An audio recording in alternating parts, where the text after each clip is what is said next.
একটু সবাই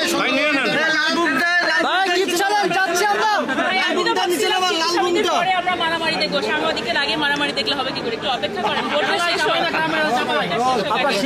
না এবার প্রত্যাশা অবশ্যই যে কোনো মারামারি যেন না হয়, কোনো বিশৃঙ্খলা যেন না হয়, সুষ্ঠুভাবে ভোটটা দিতে তো যেন পারি। এবং তার থেকেও বড় কথা, এফডিসি চলচ্চিত্রের সবচেয়ে বড় অঙ্গ, এটা যেন দেশবাসীর কাছে খুব সুন্দরভাবে যায়, মানুষ যেন হাসাহাসি না করে, এরকম কিছু যেন না হয়।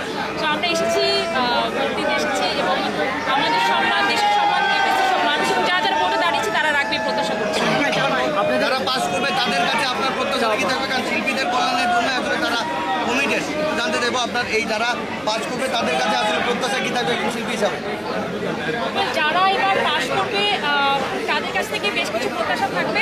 আমি যদি এর আগের দুইটা প্যানেলের কথা বলি, নিপুণাপুর কথা বলি, জায়েদ খানের কথা বলি, আমার দেখা ছোট ছোট কাজ তারা সবাই কিন্তু করেছে, দুই পক্ষই করেছে। হ্যাঁ, কাউকে ছোট করার কোনো অবকাশ নাই, কিন্তু তার পাশাপাশি তাদের মানটা যেন ভালো থাকে, এফডিসির মানটা যেন ভালো থাকে, মানুষ যেন এফডিসিতে আসতে পারে। যে আগ্রহটা আমাদের সবসময় ছিল হাসাহাসির জন্য, মানুষ থেকে সেলিব্রিটিদের যেন আসতে পারে, ওইটা যেন থাকে, মানুষ যেন হাসাহাসি না করে, এই সম্ভাবনা যেন থাকে। এবং তার পাশাপাশি আমি বলবো যারা যারা শিল্পী আছে, প্রত্যেকটা শিল্পী যেন কাজ পায়, যারা যারা শুধুমাত্র চলচ্চিত্রের উপরেই নির্ভর আছে, প্রত্যেকে যেন কাজ পায়, ওরকম একটা ব্যবস্থা করতে, এবং শুধুমাত্র কারো আন্ডারে যেন এফডিসি চলে না যায়, এটা যেন লক্ষ্য রাখে। একটা জিনিস জানতে চাই, যেহেতু দুটি প্যানেল দাঁড়িয়েছে, অবশ্যই দুই প্যানেলে পছন্দের অনেক মানুষ আছে, মাইন্ড সেট করে এসেছেন নাকি চিন্তা করে গিয়ে দেখে তারপর?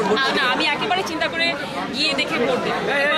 প্রত্যেকের ফোন কল পেয়েছি এবং প্রত্যেককে আমি চিনি, খুব ভালোভাবে চিনি, প্রত্যেকেই খুব কাছে। সো ওইখান থেকে আমি একেবারেই দেখে আমি ভোটটা দেবো। কিন্তু আমি চাই আমার ভোটটা যেন নষ্ট হয়, এমন কাউকে ভোট দিই সে যেন কাজ করতে পারে, এবং সেই যেন আমি যেভাবে চিন্তা করি, আমরা যেভাবে সবাই চিন্তা করি, সেই চিন্তাটা যেন মান রাখে।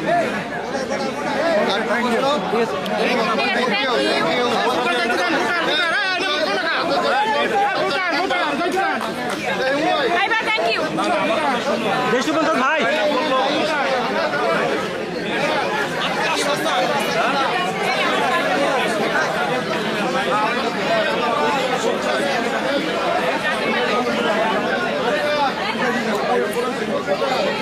যাও না